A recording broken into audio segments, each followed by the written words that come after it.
Welcome to another episode of the Injury Gurus.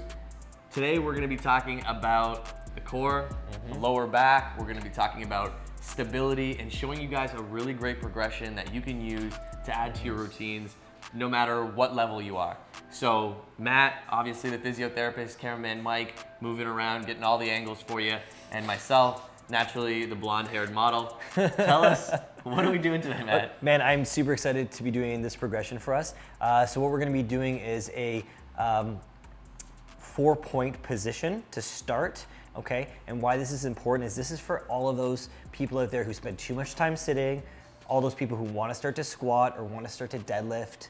Very important for us, okay? So this is something we use a lot, okay? Or at least I use quite a bit. So what we're gonna do is we're gonna start you in what we call tabletop or 4-point position for our beginner movement, okay? So let's get you down on your hands and knees for me, Al.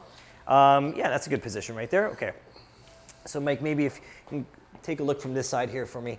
What I wanna show everybody is that we've got the wrists and elbows stacked directly underneath the shoulders. Same thing here, we've got the hips and knees at 90 degrees, so he's planted nice and firmly into the ground here, okay?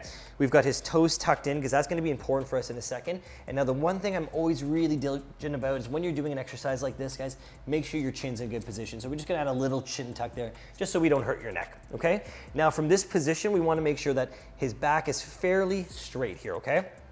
So once we found that nice, we call this our neutral back here. Once we found this position, what I'm gonna ask Alishon to do is he's gonna push into the ground and he's gonna lift his knees up maybe 1 to 2 inches up in the ground. And he's gonna hold that. So you can see that distance there. Now, because I'm such a good friend and good physio, what I'm gonna do is I'm just gonna give him a little bit of stabilizing pressure just to get him to really focus on getting that core engagement the way we want. Now again, what we're doing here is building a nice, strong, athletic core so that we've got this, think of it as a cylinder, and we're training the ability to move your arms and your hips around this nice, strong core, so our movement efficiency is gonna be great for all sorts of sports, okay? Our goal here with this bear plank is 20 to 30 seconds, and we're gonna repeat that for 3 to 4 repetitions. And Al, you can take a nice little break for us there. I know you're shaking. Starting to get out of breath for me too, because I haven't heard you say anything for the last 30 seconds. Which is very rare. So again, that's our bear plank, and we wanna do it for 30 to 40 seconds maybe, and we're gonna do 3 to 4 reps of that, okay? That's our beginner movement to learn that position. Once you've accomplished that, we're gonna move to our second movement, okay? So our intermediate exercise, and in this case, we're gonna call it the bird dog, okay? Now our bird dog is for anybody who, so he's keeping me occupied there. Our bird dog is for anybody, again, who's looking to be fit, wants to get into lifting, wants to get active again, whether it's running, volleyball, and we're gonna see the carryover to those movements very, like almost immediately, okay? So let's start in that same position, Al. Same position? Yeah, and maybe I'm gonna get you to turn just a little bit for the camera. There we go. Okay, so we're gonna start in the same position, right? We've got the hands and wrists underneath his shoulders. We've got his knees underneath his hips. We've got this nice strong position already built. Now he knows we're gonna replicate that core control, that core contraction we did with the bear plank, okay? What we're gonna do different here is instead of lifting the knees, I'm gonna get Al to kick his right heel out straight at the same time that he lifts his left arm, okay? And we're gonna come back in. Let's repeat that a couple times, Al. So what I'm looking for here is the fact that he stays nice and strong. There's no rotation in his hips or his back. He's keeping that neutral back we talked about from that last exercise and back down, good. And he's not shifting his weight too much over to the stance side for us, okay? Let's do that one again. And we wanna pause at the top of the movement for 2, make sure we're holding that control, and bring our knee back in, good.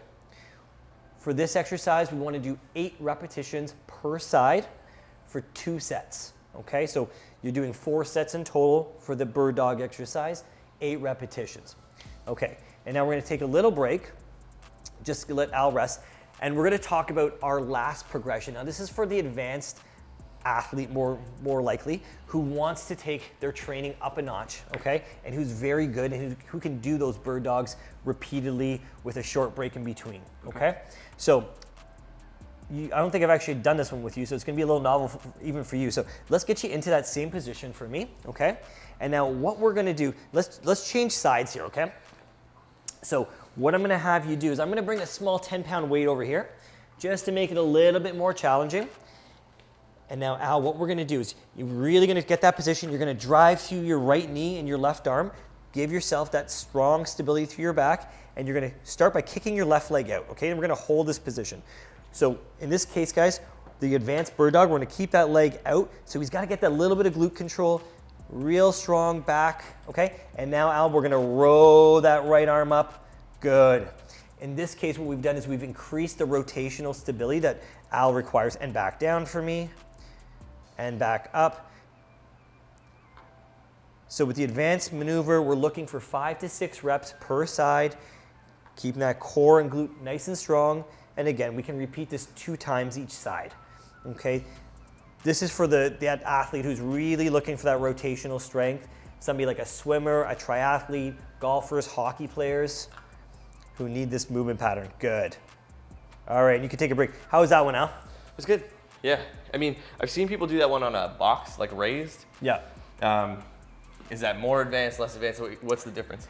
The difference would be just a little bit of a larger range of motion. For simplicity's sake, we kind of did it on the ground today, but definitely you can do it on a box or on a bench at the gym. We'll give that person just a little bit more of a challenge. Awesome. And for something like this, you know, when do I start to think about incorporating it into my workouts? That's a great question. I would say once you can do those first 2 exercises back to back in kind of the flow that we described, and you can do them successfully without cheating on your form, then you can start to integrate the advanced maneuver. Awesome. All right, guys. Thanks for tuning in. Today we talked a little bit about core engagement, some rotational stability, and moving around the plane of your core. Really great for rehab, prehab, warm-ups, you know, as well as if you're an athlete training for a specific sport. I think you mentioned swimming, hockey, soccer, golf. Anything that uses your core, you can use these in. We're gonna be bringing you way more of these different types of videos. Please like, comment, subscribe. Tell us what you guys wanna see. Tell us your stories. Have you used these exercises before? How did they help you? This is Matt, I'm Al. That's Mike, who you'll never see, apparently. Thanks for tuning in. We'll see you guys soon.